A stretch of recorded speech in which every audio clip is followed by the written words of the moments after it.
안녕하세요. 예, 반갑습니다. 우리 새로 오신 분들은 좀 오해가 없었으면 좋겠습니다. 형제가 아닙니다. 남매가 아닙니다. 예. 오해 없었으면 좋겠어요. 예. 많은 분들이 오해하시는 분들이 있어요. 형제 아니냐, 남매 아니냐. 예. 예, 전혀 아닙니다. 얼굴이 똑같아요. 그래요. 근데 저는 개인적으로 이렇게 생각합니다. 구원받은 그리스도인은 서로 얼굴이 닮아간다라고. 구원을 받고 결혼한 사람들은 결혼한 남편과 아내가 서로 닮아갑니다. 그런 것처럼 우리 그리스도인도 구원받으면 어떻습니까? 하나님이 이제 아버지가 되고 주님의 피로 구원받은 그리스도인은 형제고 자매고 모친이라고 말씀해 주셨습니다. 그렇다면 우리의 모습도 닮아가는 게 필요하다라는 거죠. 닮아야 될 대상은 분명히 알고 있습니다. 예수 그리스도의 모습이라는 것.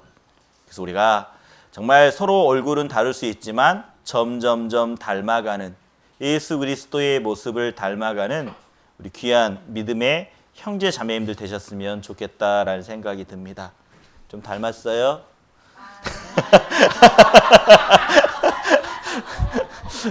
그래요. 우리 옆에 있는 귀한 믿음의 형제 자매님들과 인사 좀 나누겠습니다. 사랑합니다 라고 인사하죠. 사랑합니다. 사랑합니다. 뭐 알아서 다 인사하시네. 예, 그래요. 사랑합니다. 그래요. 제가 기도하기 전에 한 가지만 주의 부탁을 좀 드리겠습니다.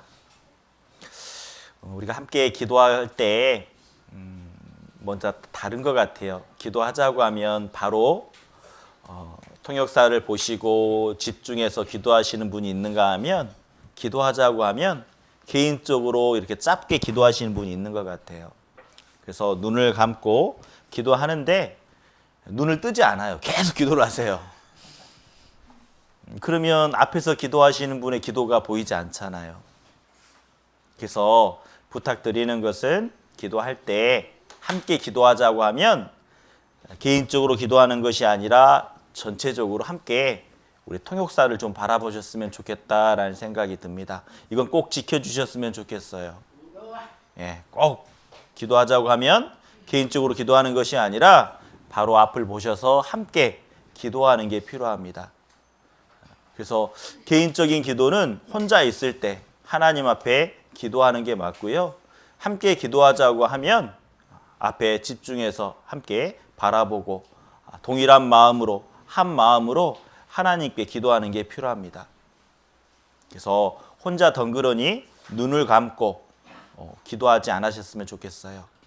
자, 아셨죠? 자, 오늘부터 시작하는 거예요. 예, 오늘부터. 예, 그래요. 그러면 우리 하나님 앞에 기도하겠습니다. 자, 보셔요. 예. 기도하는 분 있지만 보셔요, 바로. 자, 기도하겠습니다. 하나님, 감사합니다. 오늘 귀한 주일날 허락해 주셔서 하나님 말씀 앞에 나왔습니다. 저희들 예수님의 피로 깨끗하게 해주시고 하늘의 소망, 천국 소망 가질 수 있도록 해주신 것 너무나 감사를 드립니다.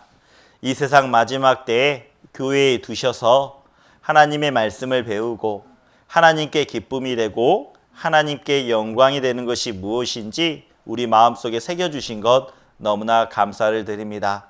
신앙생활 때로는 어렵지만 주위에 동일한 믿음을 가지고 있는 형제님, 자매님들이 있기에 서로 교제하며 지치지 아니하고 주님 앞에 정말 나아갈 때까지, 천국 갈 때까지 이 교회 가운데 형제 자매님들 함께 교제할 수 있도록 해주신 것 너무나 감사를 드립니다. 오늘도 이렇게 많은 귀한 믿음의 형제 자매님들이 이 자리에 함께하고 있습니다. 하나님, 더욱더 기도하는 것은 우리 인천교회 농성부를 통해서 많은 영혼들 불러 모아주시고 구원받은 역사 더욱더 일어날 수 있도록 도와주시길 원합니다. 오늘도 말씀 앞에 나왔습니다. 힘들고 어려운 삶, 지친 삶, 피곤한 삶, 하지만 말씀 앞에 위로를 받고자 정말 말씀을 통해서 평안을 얻고자 이 자리에 왔습니다. 하나님, 마음속에 힘들고 어려운 것들 모든 것 내려놓게 해주시고 우리 마음 가운데 하나님의 은혜만이, 하나님의 사랑만이, 그리고 놀라운 그 위로를 맛보아 주님 앞에 더욱더 가까이 나아갈 수 있는 저희가 될 수 있도록 도와주시길 원합니다. 시작하는 시간입니다. 함께 해야 되나 참석하지 못한 우리 형제 자매님들 계십니다. 어디에 계시든지 동일한 사랑으로, 동일한 은혜로 그 마음 붙잡아 주시고 혹여나 몸이 아프신 분이 있다면 하나님이 치유의 손으로 회복해 주셔서 저희와 함께 교제할 수 있는 날이 빨리 다가올 수 있도록 도와주시길 원합니다. 모든 시종 주님께 의지합니다. 그리고 하나님 홀로 영광 받으시길 원합니다. 모든 것 감사하며 예수님의 이름으로 기도드렸습니다. 아멘. 예, 오늘 함께 나눌 말씀의 주제는 다스리며 지키게 하시고 라는 주제를 가지고 함께 말씀을 배워보겠습니다. 한번 수화로 한번 해볼까요? 다스리며 지키게 하시고. 예, 이 말씀은 창세기에 나옵니다. 창세기 2장 25절의 말씀을 찾겠습니다. 창세기 하나님 말씀 창세기 2장 25절입니다.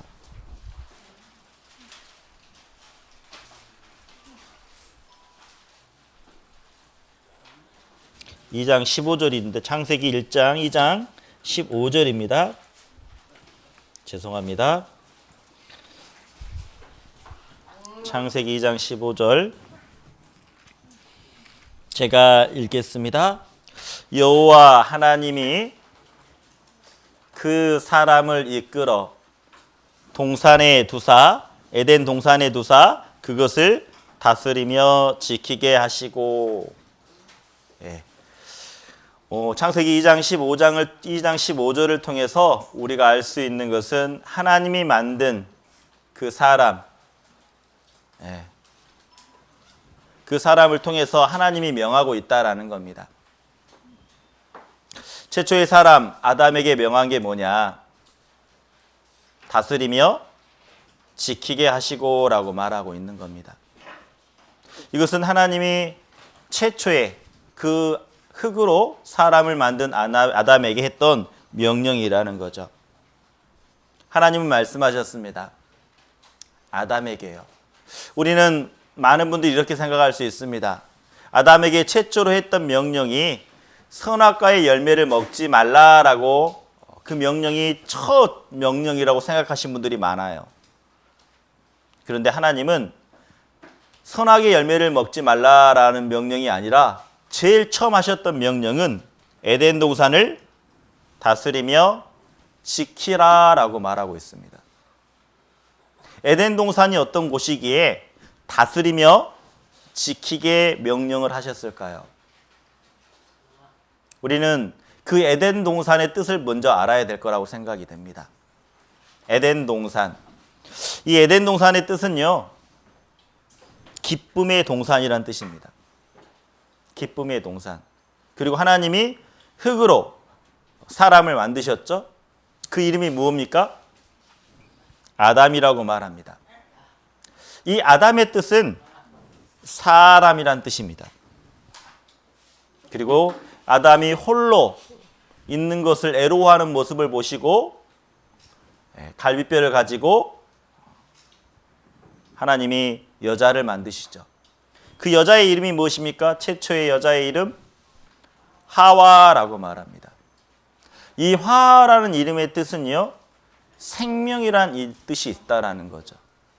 그래서 하나님이 그 이름 가운데서 에덴 동산, 아담, 하와, 이 이름만 보더라도 우리는 하나님의 기쁘신 뜻을 우리가 알 수가 있습니다. 하나님의 뜻이 뭐였을까요? 하나님이 원하시는 것은 이런 거였습니다. 기쁨의 동산에 사람에게 생명을 주시고 영원히 함께 살기를 원하셨다라는 거예요. 이게 하나님의 뜻입니다. 우리 가운데 이 에덴 동산은 하나님이 만들어 놓으신 완전한 기쁨의 동산이었다라는 겁니다. 하나님과 영원히 함께 할 수 있는 곳. 그리고 특별히 사람에게는 어떻습니까? 생명을 넣어주셨죠. 동물이나 새나 이런 것들은 어떻습니까? 영혼이 없었다라는 겁니다. 그런데 특별하게 사람에게만 생명, 살아있는 영혼을 넣어주셨다라는 거예요. 그러면서 이렇게 말하는 겁니다. 아담에게 하나님은 에덴 동산을 다스리며 지키게 하시고 라고 말하고 있죠. 조금 이해가 되지 않습니다. 다스린다라는 것은 이해가 돼요. 그 에덴 동산을 다스려야 된다라는 거죠. 거기에 많은 동물도 있었을 겁니다. 그 동물의 이름을요, 아담이 지어줬습니다. 하나님이 지어준 게 아닙니다. 많은 분들은 그렇게 생각할 수 있어요. 동물의 이름도 하나님이 지어준 것 아니야? 아닙니다. 동물의 이름은 각각 아담이 지어줬습니다. 그래서 아담이 그 동물의 이름을 각각 지어주고 다스렸다라는 거예요. 그런데 어떻습니까? 지키게 하고라고 말하죠. 지킨다라는 게 뭡니까? 외부에 적이 있는 거예요. 적이 있기 때문에 지켜야 된다라는 거죠. 이해가 되지 않습니다? 그 에덴 동산에 뭐가 있기에 지켜라고 말씀하셨을까? 그렇잖아요. 이해가 되지 않잖아요. 하나님은 이 천지 창조를 하셨을 때 첫날부터 여섯째 날까지 모든 것을 창조하십니다. 첫째 날 무엇을 창조하셨죠? 빛이 있으라 하심에 빛이 있었고 빛과 어둠을 창조하십니다. 아무것도 없는 그 공허한 곳에, 아무것도 없는 곳에 하나님이 말씀하셨습니다. 빛이 있으라 하심에 빛이 있었다라는 거죠. 빛과 어둠을 만드시고 하나님이 이렇게 말씀하십니다. 자, 한번 수화로 따라해 보죠. 하나님이 보시기에 좋았더라. 네. 하나님이요, 빛과 어둠을 만드시고 그 모습을 보시고 보시기에 좋았더라 라고 말합니다. 그리고 두 번째 날 하나님은 또 말씀으로 창조하시죠. 두 번째 날은 이렇게 창조합니다. 궁창 위의 물과 궁창 아래의 물로 나누게 합니다. 궁창이라는 게 뭐냐? 하늘을 만드셨다라는 겁니다. 하늘 위의 물과 하늘 아래의 물로 나누게 된 거죠. 이게 둘째 날입니다. 그런데 이상하게 둘째 날에 하나님이 아무 말씀을 하지 않습니다. 말을 하지 않아요. 만들어 놓으시고 아무 말을 하지 않습니다. 그리고 세 번째 날 하나님이 땅과 바다를 만드십니다. 땅과 바다를 만드시고 그리고 땅은 풀과 씨 맺는 채소가 각각 종류대로 열매 맺는 나무를 각각 종류대로 하나님이 만드십니다. 그리고 저녁이 되며 아침이 되니 셋째 날이라고 말하죠. 이렇게 채소들과 그리고 열매들 각기 종류대로 만드신다라는 겁니다. 그리고 셋째 날에도 이렇게 말씀하십니다. 서로 한번 따라해 보죠. 하나님이 보시기에 좋았더라 라고 말합니다. 셋째 날에도 하나님이 땅과 바다를 나누시고 그리고 채소들 땅에 풀과 씨 맺는 채소들을 만드시고 열매를 종류대로 만드시고 하나님이 보시기에 좋았더라 라고 말합니다. 그리고 네 번째 날에 무엇을 만들었을까요? 성경 퀴즈입니다. 자, 선물 있습니다. 네 번째 날 뭘 만들었을까요? 자, 물고기. 네 번째 날 아닙니다. 자, 우리가 알아야 될 것은 동물 아닙니다. 자, 햇빛? 자, 우리가 알아야 될 것은 첫째 날, 둘째 날, 셋째 날 있잖아요. 첫째 날은 넷째 날과 관련된 것을 만듭니다. 첫째 날 뭐가 만들었죠? 빛과 어둠을 만드셨다면 그 안에 하나님이 뭘 또 만드셨을까요?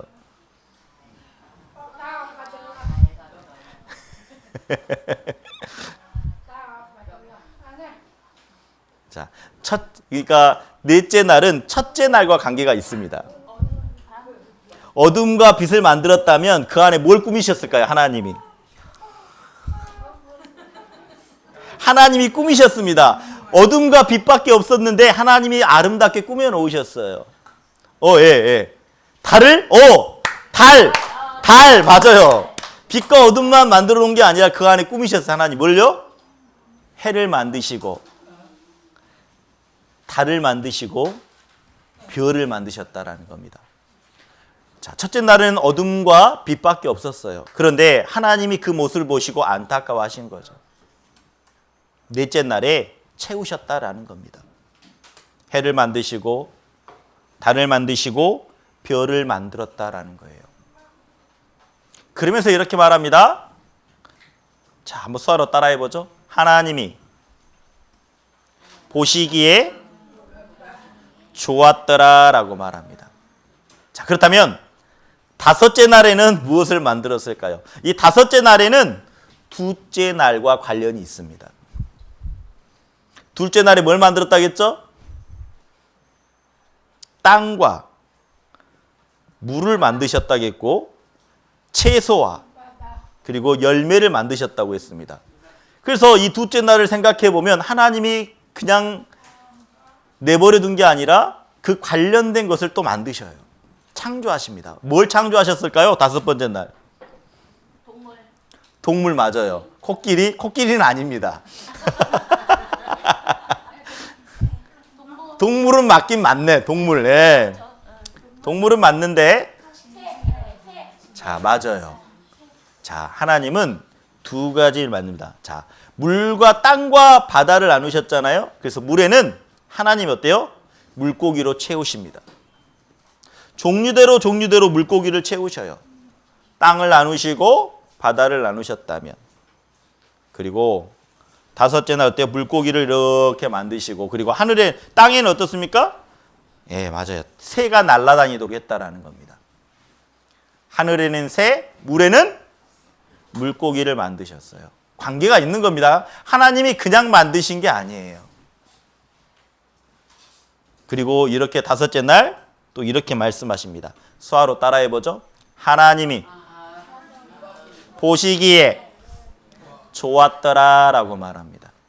저녁이 되면 아침이 되니 하나님이 보시기에 좋았더라 라고 말하고 있죠. 이렇게 다섯 번째 날도 하나님이 보시기에 좋았더라 라고 말합니다. 자, 그리고 여섯 번째 날. 여섯 번째 날은 뭘 만들었을까요?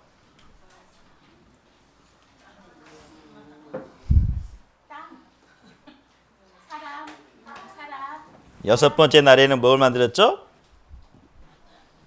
여섯 번째 날에는 각종 육축 동물들을 만드셨습니다.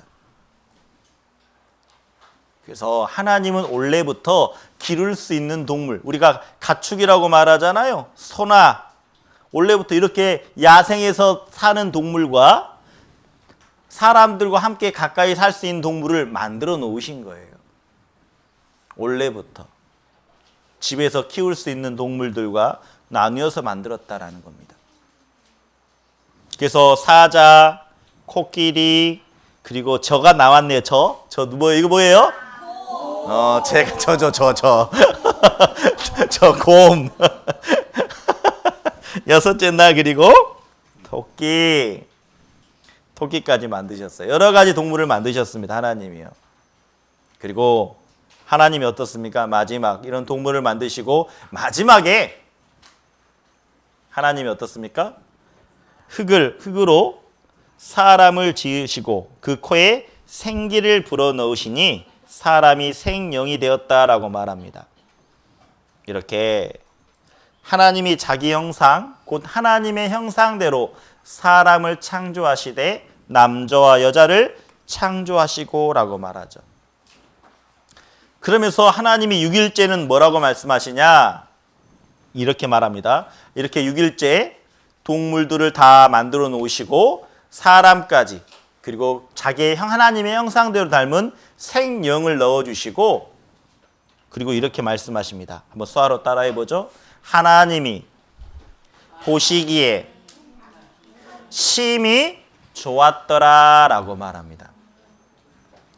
첫째 날부터 6일째까지 계속 하나님은 모든 것을 하나씩 이 공허했던 아무것도 없는 이 세상 가운데서 하나님이 말씀하시되 하나님의 말씀으로 모든 것을 만드시고 하나님이 보시기에 좋았더라, 하나님이 보시기에 좋았더라 라고 계속 말씀하십니다. 그리고 6일째가 되는 날 하나님이 보시기에 심히 좋았더라 라고 말하죠. 그런데 1일부터 6일까지, 첫날부터 6일째 날까지 하나님이 만들어 놓으시고 좋았더라 라고 말하지 않는 날이 있습니다. 그게 몇째 날일까요? 몇 번째 날일까요? 3일째 날이요?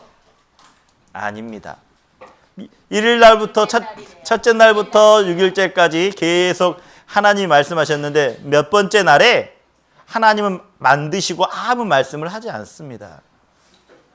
둘째 날, 몇 번째 날일까요? 둘째 날이라고. 둘째 날? 말했어요. 선물? 그래, 선물 줄게요. 그래, 선물. 오늘 선물 줄게. 여기 선물. 선물. 이 생수. 생명수. 이거 2단 생겼다. 이거 생수집은 생명수예요. 믿으세요. 자, 야, 둘째 날 하나님은요, 둘째 날 빛과 하늘을 만드시고, 그리고 하늘을 만드시고 나서 궁창을 만드시고, 하늘 위에 물층과 그리고 궁창 아래에 하늘 아래 물을 만드셨는데, 이상하게 하나님이 아무 말씀을 하지 않습니다. 둘째 날. 왜 이상하게 아무 말씀을 하지 않을까요? 이유가 있다라는 거예요. 에덴 동산을 뭐라겠죠? 오늘 주제 말씀이 생각납니까? 다스리며 지키게 하시고라고 돼 있죠. 왜 지키라고 했을까? 왜 둘째 날 하나님이 궁창 하늘을 만들어 놓으시고 하나님이 왜 아무 말씀을 하지 않으실까? 하나님은 알고 계셨다라는 겁니다. 공중에 권세 잡은 자가 있다라는 거예요. 에베소서에 보면 2장 2절에 보면 이렇게 말합니다. 그때에 너희가 그 가운데서 행하여 이 세상 풍속을 쫓고, 지금도 우리가 구원받기 전에 어떻습니까? 구원받기 전에는 이 세상의 풍속을 따랐습니다. 이 세상 가운데 어떻게 살아가야 되는 것인지 우리는 살아가는 방법대로, 부모님이 말씀해 주시는 대로 잘 먹고 잘 살고 성공하기 위해서 그렇게 열심히 살았다라는 겁니다. 부모가 해왔던 대로, 부모님의 방식대로 그대로 살았다라는 거죠. 그러면서 이렇게 말하죠. 공중에 권세 잡은 자를 따랐으니. 공중에 권세 잡은 자, 다시 말하면 이 세상 가운데 다스리고 있는 사람이 있다라는 거예요. 이 세상 가운데, 공중에서. 근데 그 사람이 누구냐? 불순종의 아들들 가운데서 역사하는 영이라. 불순종의 사람이라는 겁니다. 공중에 권세 잡은 자 누굴까요? 공중에 권세 잡은 자, 공중에 권세 잡은 자 맞습니다. 사단, 마귀라고 하죠. 그래서 하나님은 이틀째 궁창을 하늘을 만드시고 하나님이 뭐라 했죠? 보시기에 좋았더라라는 말을 하지 않은 겁니다. 왜? 사단과 마귀가 있기 때문에. 하나님이 보시기에 좋은 게 아니죠. 그래서 아무 말씀을 하지 않는 겁니다. 이 사단은 어떻게 만들어졌을까요? 이 마귀는 어떻게 만들어졌을까요? 그래서 성경에서 말하는 겁니다. 하나님이 아담을 만드시고 뭐라 했죠? 최초의 명령, 다스리며 지키게 하시고 라고 말하고 있는 거죠. 왜 지키라고 했을까요? 마귀의 유혹이 있기 때문에, 사단의 유혹이 있기 때문에 지켜라 라고 말하는 겁니다. 그 기쁨의 동산을 지켜라 라고 말하고 계셔요. 그러면 그 사단과 마귀는 어떻게 만들어졌을까? 어떻게 되었을까? 이 사단과 마귀는요, 원래 천사였습니다. 원래부터 천사였습니다. 자, 여기 보면 이렇게 되어 있습니다. 모든 천사들은 부리는 영으로 라고 되어 있습니다. 다시 말하면 종이라는 거죠. 천사들은 종입니다. 누구의 종이냐? 구원 얻을 후사들을 위하여, 다시 말하면 구원받은 그리스도인을 섬겨야 될 종이 천사라는 겁니다. 지금 여기 계신 분들 중에 예수님의 피로 구원받은 사람이 있습니까? 우리가 구원받으면, 우리가 하늘 올라가 천국에 가면요, 나를 섬기는 천사가 다 있다라는 거예요. 그래서 이 천사들이 보니까 구원받은 그리스도인이 너무나 부러운 겁니다. 나도 저렇게 됐으면 좋겠다. 그뿐 아닙니다. 하나님처럼 되었으면 좋겠다라고 생각하는 사람도 있었다라는 거예요. 천사도 있었다라는 겁니다. 하나님이 대단해 보이거든요. 천사도 능력이 있는 겁니다. 능력이 없는 게 아니에요. 능력이 있습니다. 하나님을 보니까 대단해요. 하나님처럼 되고 싶었다라는 거죠. 천사 중에. 그래서 천사들은 중에요. 세 부류로 나눕니다. 천사들 중에. 첫 번째 천사는 가브리엘이라는 천사가 있습니다. 이 가브리엘 천사는요. 좋은 소식을 전하는 천사입니다. 좋은 기쁜 소식, 그 소식을 전하는 게 이 가브리엘 천사가 하는 일이에요. 그래서 그 사가랴와 엘리사벳 결혼을 했는 아들이 없었습니다. 자녀가 없었어요. 그래서 요한을 임신하게 되는데 그 요한을 임신했을 때 그 임신한 소식을 이 가브리엘 천사가 그 소식을 전합니다. 그래서 대부분 좋은 소식을 전할 때는 이 가브리엘의 천사가 좋은 소식을 전해줘요. 그리고 천사 중에 미가엘 천사라는 게 있습니다. 미가엘 천사. 이 미가엘 천사라는 것은요, 성경에 딱 2번 나옵니다. 유다서 1장 9절과 계시록 12장 7절에 나오죠. 이 미가엘 천사는 어떤 천사일까요? 예, 천사장이라고 말합니다. 천사장 미가엘. 그래서 싸움, 전쟁 그 가운데 천사장이 미가엘이라는 겁니다. 그리고 그 중에 또 한 천사가 있는데 루시퍼라는 천사가 있습니다. 네. 루시퍼요. 이 천사는 성경에서 이렇게 말합니다. 너 아침의 아들 계명성이여 라고 말하죠. 어찌 그리 하늘에서 뭐라 했습니까? 떨어졌다라고 되어 있습니다. 너의 열국을 엎은 자여 어찌 그리 땅에 찍혔는고. 땅에 떨어졌대요. 여기 보면 영어로 루시퍼로 되어 있거든요.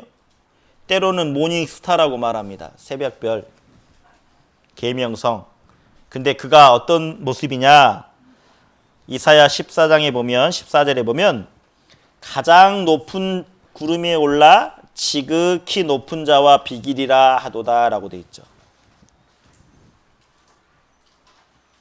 다시 말하면요, 그 천사 중에 루시퍼란 천사는 하나님처럼 되고 싶었다라는 겁니다. 교만했다라는 거죠.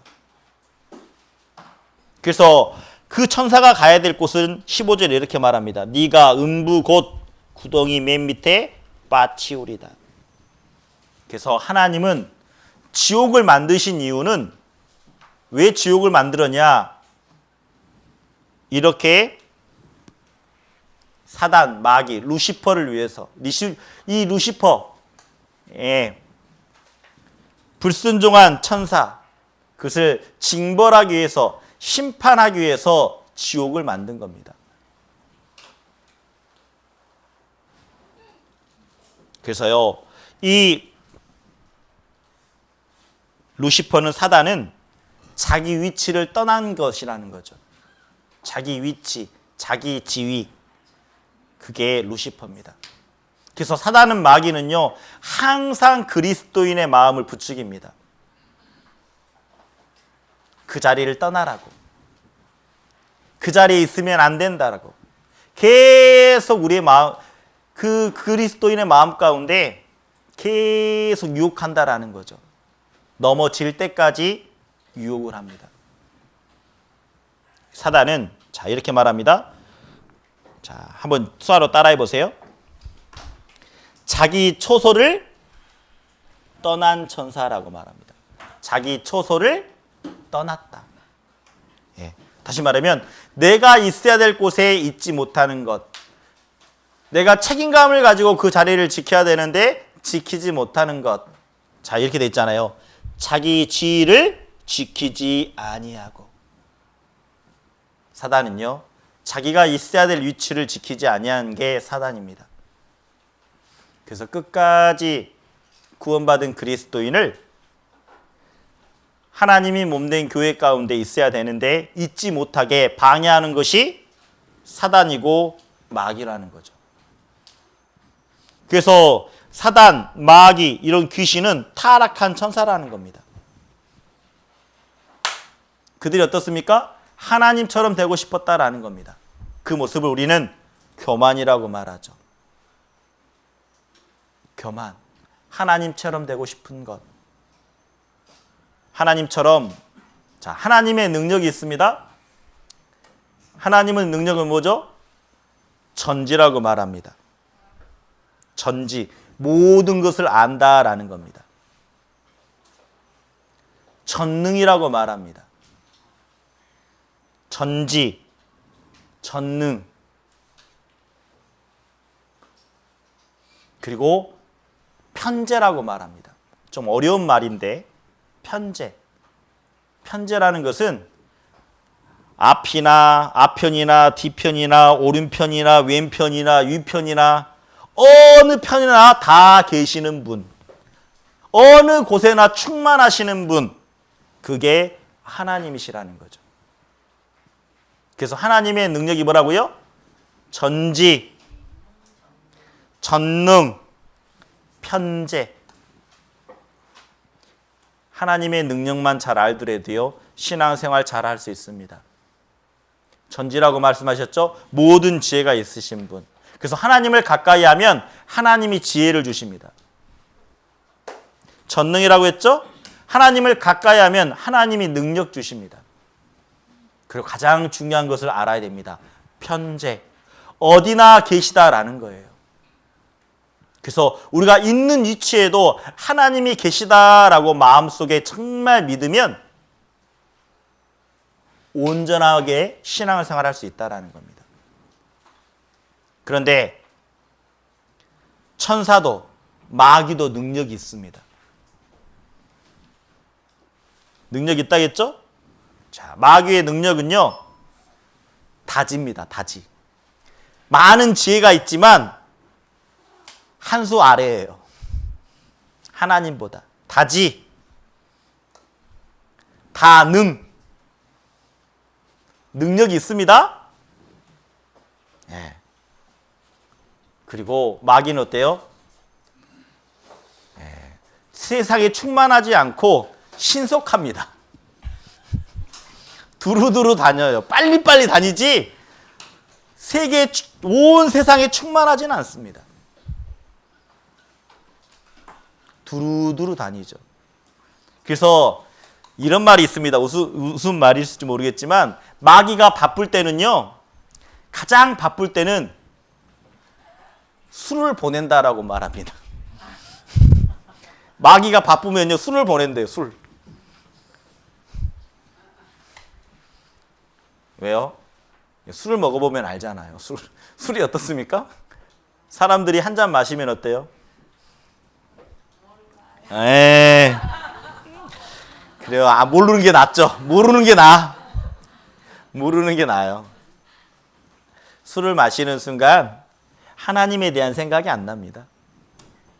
그냥 세상의 즐거움, 한탄. 왜 그냥 술을 왜 마신지 아세요? 그 괴로움을 잊고자. 그 슬픈 것, 고통을 잊어버리려고 술을 마신다라는 겁니다. 기쁠 때도 술을 마시죠. 잔치, 우리 어때요? 결혼식, 잔칫날에도 어때요? 늘 술은 있습니다. 근데 진짜 기뻐해야 될 곳에 하나님이 함께해야 되는데 하나님이 아니라 그 자리를 떡하니 술이라는 것이 차지하고 있는 거죠. 마귀가 바쁠 때요, 술을 보냅니다. 네. 술을 마시는 순간 하나님 생각은 없는 거예요. 그래서 마귀도 능력이 있습니다. 교만했다라는 거예요. 그리고 마귀는 어때요? 자기 위치를 이탈했다라는 겁니다. 다시 말하면 충성되지 못한 모습이라는 거죠. 그래서 하나님이 어떻습니까? 그 에덴 동산, 그 기쁨의 동산에서 아담과 하와에게 명령하신 겁니다. 명령하셨죠? 왜요? 공중에 권세 잡은 자, 마귀가 있기 때문에 에덴 동산을 다스리며 지키게 하셨다라는 거예요. 자, 그렇다면 우리가 생각해 보죠. 구원받은 그리스도인의 에덴 동산은 어디 있을까요? 구원받은 그리스도인의 에덴 동산. 우리 마음 가운데 있다라는 겁니다. 마음에. 그 기쁨의 동산이 어디에 와 있냐? 이제 구원받은 그리스도인의 마음 가운데 있다라는 겁니다. 그런데 우리가 알아야 될 것, 마귀는 지금도 일하고 있다라는 겁니다. 마귀가 사라진 게 아닙니다. 초체의 아담을 넘어뜨렸던 것처럼 아담을 넘어뜨렸습니다. 아담은 실패했죠? 그뿐만 아닙니다. 2000년 전에 오셨던 예수님을 어때요? 시험했던 게 마귀입니다. 그렇다면 구원받은 우리에게도 어떻게 할까요?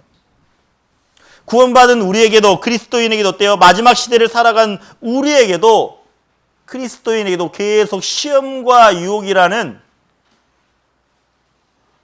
우리에게 계속 시험하고 있다는 겁니다. 유혹거리를 계속 던져주고 있죠.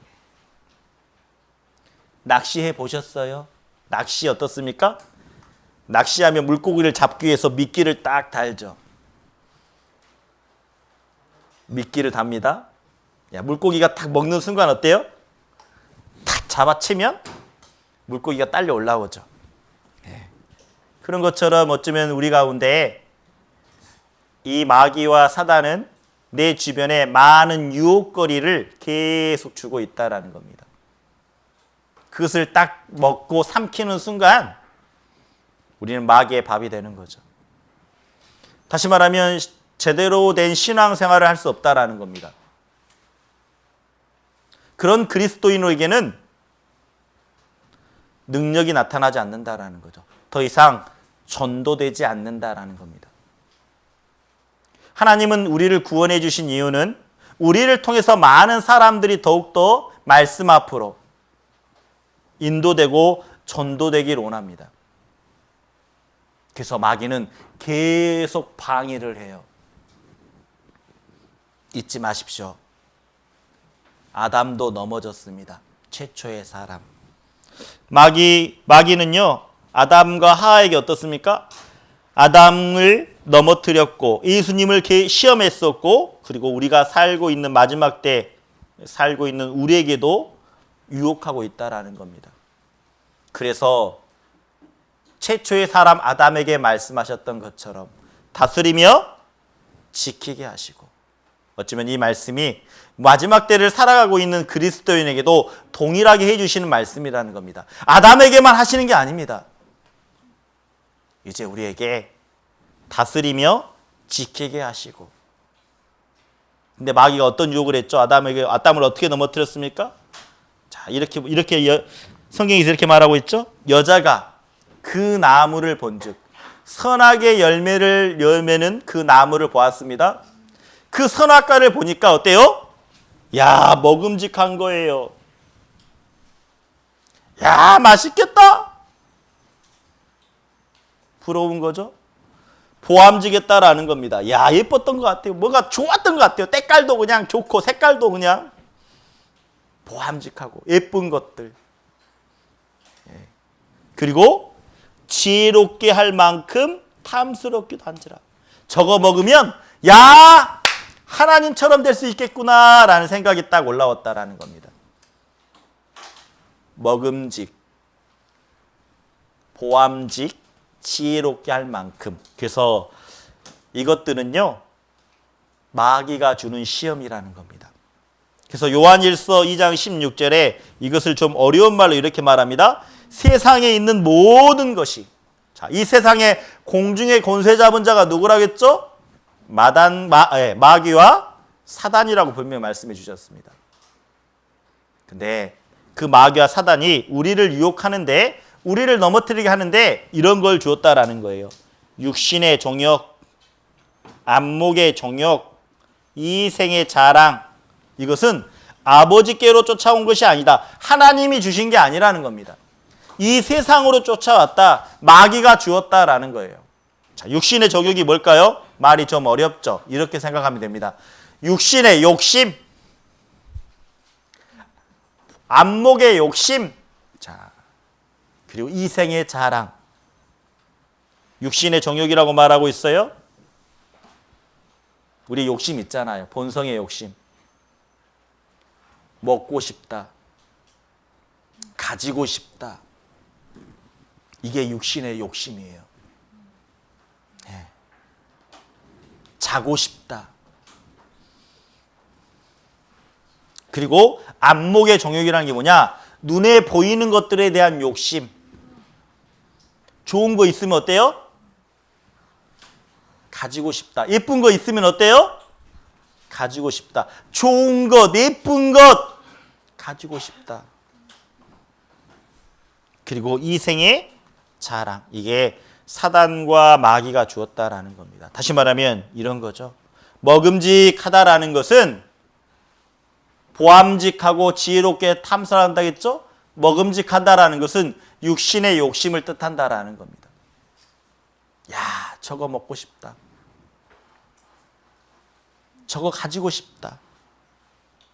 그리고 저거 예쁘다. 좋다. 그래서 우리가 알아야 될 것은 예쁜 게 좋은 게 아닐 수 있습니다.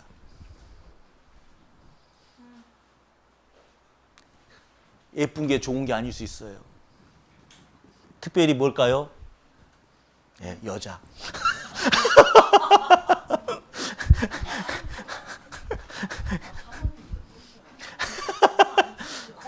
제일 중요한 것은 뭐가 예뻐야 될까요? 마음이 예뻐야 돼. 마음이. 얼굴이 중요한 게 아니라 마음이 더 중요해야 된다라는 겁니다. 마귀는요, 눈에 좋은 것, 보기 좋은 것으로 우리의 생각과 마음을 혼미하게 합니다. 그래서 눈에 보이는 것이 중요한 게 아니라 그 속에 무엇을 가지고 있느냐가 더 중요하다라는 겁니다.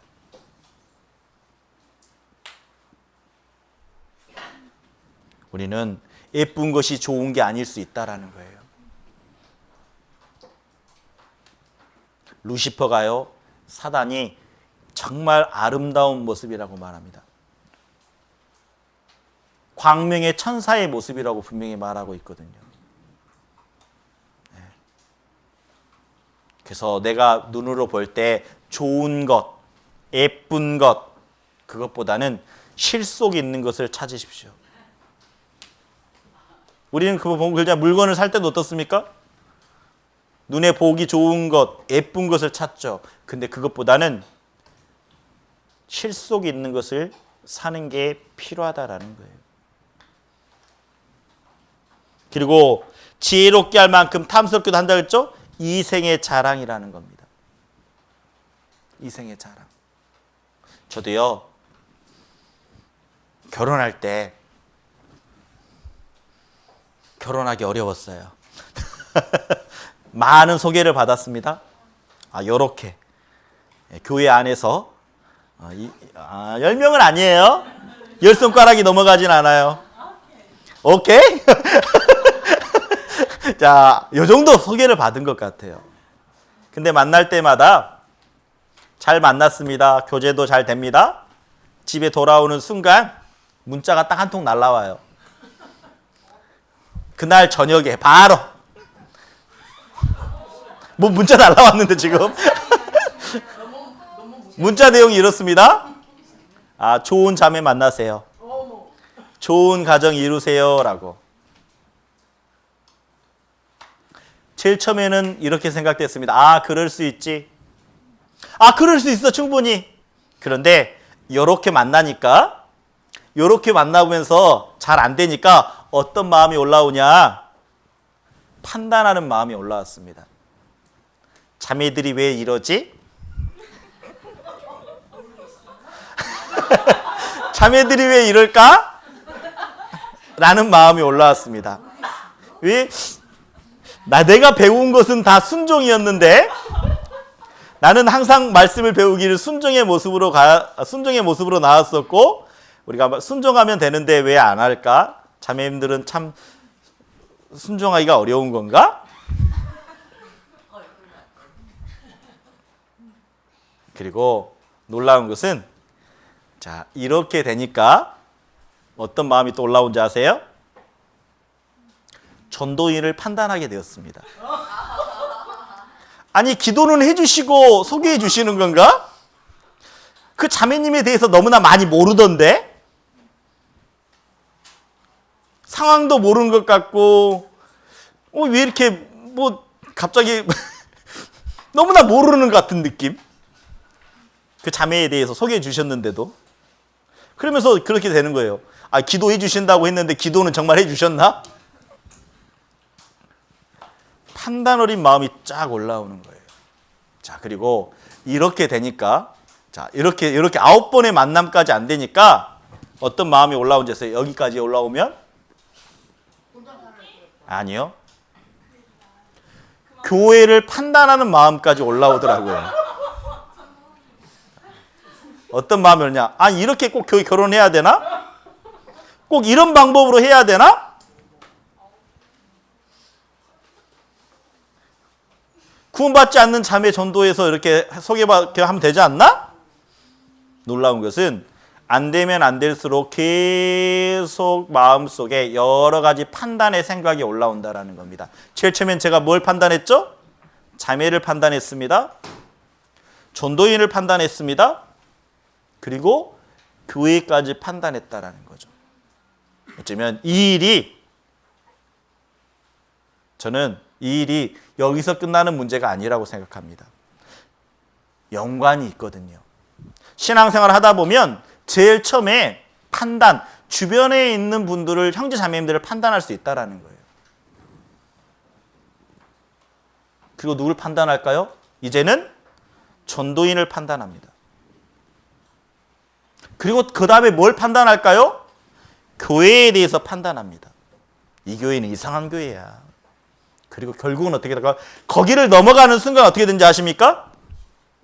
아니요, 떠나요. 떠나게 돼 있어요. 마지막에는 떠나요. 판단으로 시작해서 어떻습니까? 마지막에는 떠난다라는 겁니다. 제가 제일 처음에 결혼 교제 받고 이렇게 기도할 때 딱 이렇게 기도했습니다. 구원받은 자매면 됩니다 라고요. 원래는 그렇지 않았어요. 제일 처음에 기도 제목이 많았습니다. 사랑이 많은 자매가 되게 하소서, 작은 물질에도 감사하는 자매가 되게 하소서, 부모를 공경하는 자매가 되게 하소서, 그리고 작은 물질에도 감사하는 자매가 되게 하소서. 계속 하소서 이렇게 많이 이 일기장 앞에다가 적어놨어요. 여기다가. 그런데 어떻게 청년 회장님이 딱 보신 거예요. 여기를. 기도, 자매에 대한 기도 내용을요. 그러면서 이렇게 이야기하시더라고요. 하군의 형제님, 저랑 교제 좀 할까요? 그래서 교제하는데 청년 회장님이 딱 이러시더라고요. 아무 말씀 안 하고 이렇게 하더라고요. 형제님, 구원받은 자매면 사랑이 넘치고 부모를 공경하고 그리고 작은 물질에도 감사하고 그런 자매가 되지 않을까요? 그렇게 교제해 주시더라고요. 생각해 보니까 그 말이 맞는 것 같아요. 그래서 한순간에 기도 제목이 딱 바뀌었습니다. 뭐라고요? 구원받은 자매면 됩니다 라고요. 그렇게 바뀌었어요. 근데 어떻습니까? 안 되니까 지금 판단하고 있었죠. 자매를 판단하고 전도인을 판단하고 교회를 판단하고 이렇게 되는 순간 마음속에요. 그날도 이렇게 잘 만났어요. 교제도 잘 되고 집에 돌아오는 순간 집에 이제 운전하고 그때 이제 그 만났던 자매가 꽤 한 2시간 거리였어요. 2시간 거리. 그래서 운전을 딱 하고 오는데 문자가 한 통이 온 겁니다. 뭐라고 왔을까요? 그때도 동일했습니다. 좋은 자매 만나세요. 좋은 교회에 이루세요. 그래서 제가 운전하다가 운전대를 내리쳤습니다. 그리고 이렇게 이야기했습니다. 하나님! 너무 하시는 거 아니에요? 하나님 너무하잖아요. 그런데 돌아보면서 집에 딱 돌아왔는데 눈물이 나더라고요. 왜 눈물이 난지 아십니까? 너 진짜 구원받은 자매면 돼? 근데 진짜 냉철하게 내 자신을 딱 살펴보았을 때 아니라는 거 알았습니다. 제 마음속에요. 어떤 마음이 올라 있었나? 그 자매가 좀 가졌으면, 그 자매가 좀 뭐라도 있었으면 하는 마음이 내 안에 조금 더 있었다라는 것 알았습니다. 그리고 그 자매가 조금 더 예뻤으면 하는 마음도 있더라고요. 진짜 자매면 돼? 그런 질문에 조금 더 예뻤으면 하는 마음이 있더라고요. 그리고 마음속에 또 하나가 있었습니다. 그 자매의 부모님이 구원받았으면 좋겠다라는 생각도 좀 들었습니다. 다시 말하면 동일하게 나에게도 이런 육신의 적용, 육신의 욕심이 뭐죠? 그 자매가 조금 뭔가 가지고 있었으면, 물질이라도 가지고 있었으면 하는 마음. 안목의 정욕이라겠죠, 욕심? 조금 더 예뻤으면 하는 마음. 그리고 자랑거리는 아니지만 그 자매의 부모님들이 좀 구원을 받았으면 하는 마음들. 어떤 신앙생활 잘하고 있는 그런 집안이었으면 좋겠다. 왜? 그냐면 교회 안에서 자랑거리가 되잖아요. 좀 이렇게 예? 근데 그것이 내 안에게도 있었구나. 그래서 하나님 앞에 이거 깨닫게 해주시려고 요렇게 안 됐군요. 마음속에 여전히 네 욕심이 있다라는 걸 알았습니다. 네. 육신의 욕심, 가졌으면 하는 마음, 자매가, 그리고 예뻤으면 하는 마음, 나한테 있다라는 걸 알게 됐어요. 아담에게 했던 그 사단의 유혹이 고스란히 나에게도 있다라는 걸 알게 됐습니다. 그래서 하나님 앞에 너무나 눈물을 흘렸습니다. 이거 깨닫게 해주시려고 이렇게 여러 번의 만남을 통해서 잘 안 됐군요. 중요한 것은 그 유혹거리가 예수님도 동일하게 받았다라는 겁니다. 예수님도요. 예수님이 마귀가 어땠습니까? 40일 동안 침례를 받았습니다. 예수님이 침례를 받고 광야에 가게 됩니다. 그리고 40일 주야로 금식하게 됩니다. 배고플 때, 우리가 알아야 될 것은 고난은요, 행복할 때 고난 오지 않습니다. 힘들고 어려울 때 고난은 또 오게 돼 있는 거예요. 금식하고 있을 때 어떻습니까? 사단이 이렇게 말합니다. 돌덩이가 떡덩이가 되게 하라 라고 말합니다. 근데 이 시험도 이겼죠? 기록되었을 때 사람이 떡으로만 사는 것이 아니요 하나님의 말씀으로 사는 것이라고 말합니다. 그리고 사단이 또 어떻습니까? 예수님을 성전 꼭대기에서 뛰어내리라 라고 말하는 겁니다. 그리고 또 어떤 시험을 했죠? 경배하면, 야 너요 나에게 절해봐. 그러면 이 세상의 열방에 있는 모든 것을 너에게 주겠다라고 말합니다. 이게 어떤 유혹일까요? 똑같습니다. 육신의 정욕이라는 거죠. 돌덩이, 배고팠죠? 먹었으면 하는 마음이 있었다라는 겁니다. 그 배고픔을 이겨내려는. 그리고 성전의 꼭대기에서 내리면 어떻습니까? 딱 떨어뜨리는데 아무 다치지도 않으면 어때요? 보기 좋은 거죠. 네. 경배하면 모든 것을 주리라 이생의 자랑. 예수님도 동일하게 그 시험을 받았다라는 거예요. 우리도 마찬가지입니다.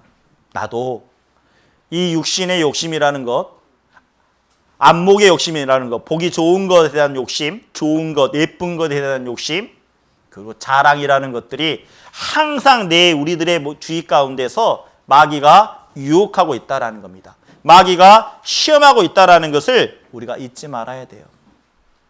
그래서 이제는 어때요? 구원받은 그리스도인은 이 마음을 지켜야 된다라는 거죠. 하나님은 아담에게 분명히 말씀하셨습니다. 다스리며 지키게 하시고, 이제 구원받은 우리 그리스도인도 마찬가지입니다. 우리의 마음을 다스리며 지켜야 된다라는 거예요. 그래서 나는 어떤 사람입니까? 나는 어떤 사람이냐면 갈라디아서 2장 20절을 우리가 마음속에 새겼으면 좋겠습니다. 내가 어떤 사람인지 이 갈라디아서 2장 20절에 정확하게 설명하고 있습니다. 제가 읽겠습니다. 수아를 한번 따라해 볼까요? 같이. 내가 그리스도와 함께 십자가에 못 박혔나니. 자, 예수님이 못 박을 때 나도 못 박은 겁니다. 못 박힌 겁니다. 예수님이 죽었을 때 나도 죽은 겁니다. 자, 그러면서 그런즉 이제는 내가 산 것이 아니요. 내가 산 것이 아니요. 자, 오직 내 안에 그리스도께서 사신 것이라. 오직 내 안에 그리스도께서 사신 것이라. 내 안에 주님이 계신다라고 말합니다. 그리고 내가 육체 가운데 사는 것은, 자, 이제는 내가 구원받은 이후에 살아가야 될 삶이 무엇이냐? 삶의 목표가 나옵니다. 나를 사랑하사 나를 위하여 자기 몸을 버리신 하나님의 아들을 믿는 믿음 안에서 사는 것이라. 자, 수아 한번 따라해 보세요. 나를 사랑하사 나를 위하여 자기 몸을 버리신 하나님의 아들을 믿는 믿음 안에서 사는 것이라. 맞아요. 이제는 그리스도인의 살아가야 될 목표, 그리스도인의 삶이 무엇인지 갈라디아서 2장 20절에 분명히 말씀하고 있습니다. 이 갈라디아서 2장 20절을 우리가 꼭 마음속에 암송했으면 좋겠습니다. 그리스도인의 모습이라는 거죠. 그래서 내 안에 주님이 계신다라는 겁니다. 내 안에요. 성경에서 이렇게 말합니다. 제 사함을 얻으라. 그리하면 성령을 선물로 받으리니.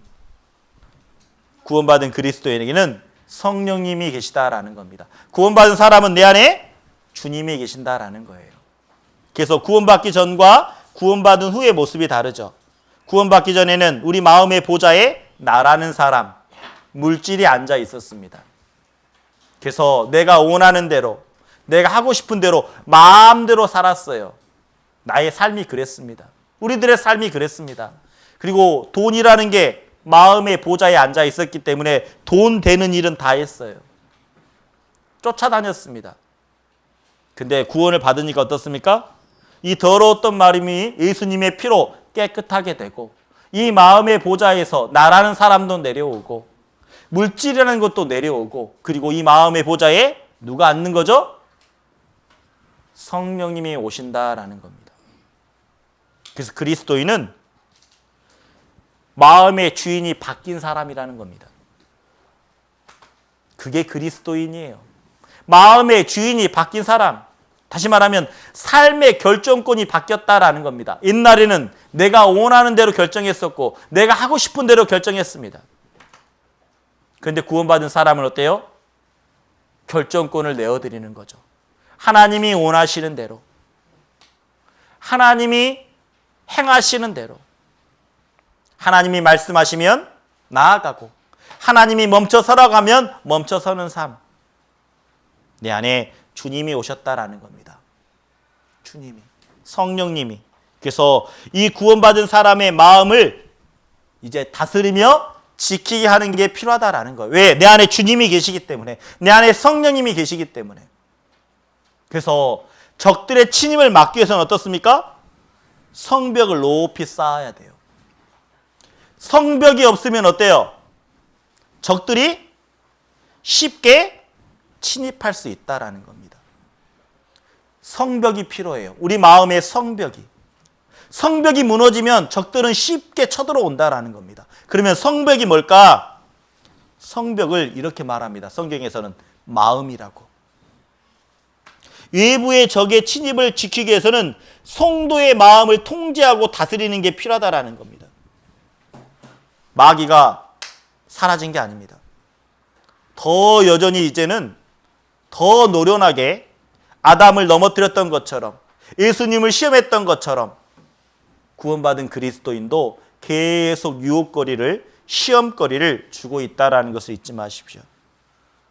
그래서 우리의 마음을 단단하게 하기 필요합니다. 성벽을 높이는 것, 마음을 다스리는 겁니다. 그래서 잠언 25장 28절 이렇게 말합니다. 자기 마음을 제어하지 아니하는 자는 성읍이 무너지고 성벽이 없는 것 같으니라. 그래서 마음이 중요하다라는 거예요. 마음이 무너져 있으면 성벽이 없는 것과 같다라는 거죠. 그래서 내 마음과 생각이, 내 마음이 어디에 생각하느냐에 따라서, 어디에 관심을 두냐에 따라서 우리는 신앙생활을 잘 지킬 수 있다라는 겁니다. 다스리며 지키는 게 이제 중요해요. 왜? 내 마음속에 진정한 에덴 동산, 기쁨의 동산이 내 안에 있기 때문에. 그래서 성경에서 말합니다. 자, 수아 따라해 보세요. 함께 해보겠습니다. 무릇 지킬 만한 것보다 더욱 내 마음을 지키라. 생명의 근원이 이에서 남이니라. 다시 말하면 내 마음을 지키는 순간, 이 마음이 뭐죠? 그리스도인의 마음입니다. 그 그리스도인의 마음을 지키는 순간 누군가의 영혼을 또 구원할 수 있다라는 거죠. 그 사망에서 생명으로 옮길 수 있는 그 일을 내가 할 수 있다라는 겁니다. 마음만 지킨다면요. 여러분의 마음, 이제 내 안에 주님이 계십니다. 그 주님이 계신 이 에덴 동산, 그 기쁨의 동산을 다스리며 지키게 해야 될 당사자가 나라는 거죠. 하나님은 나에게 명령하고 있습니다. 한번 수화로 따라해 보죠. 다스리며 지키게 하시고. 자, 우리의 마음을 잘 다스렸으면 좋겠습니다.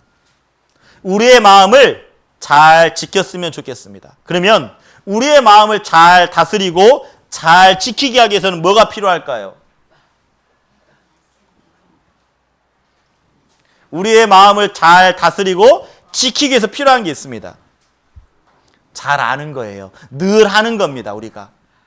자, 한번 수화로 따라해봐요. 수화로 따라해보세요.